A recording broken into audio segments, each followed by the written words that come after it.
சிக்கனை போட்டு நல்லா வறுத்துடலாம்.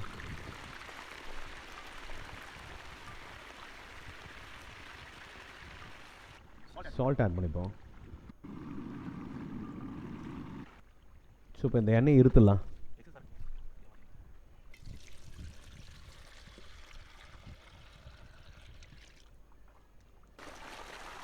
தக்காளி வாஷ் பண்ணிவிட்டு அதில் ஆட் பண்ணிவிடுவோம்.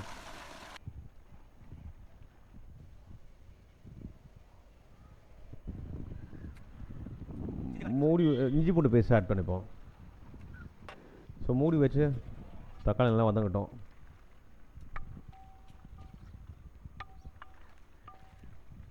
ஸோ இப்போ தக்காளியில் இருக்க மேல் தோலை மட்டும் எடுத்துடலாம்.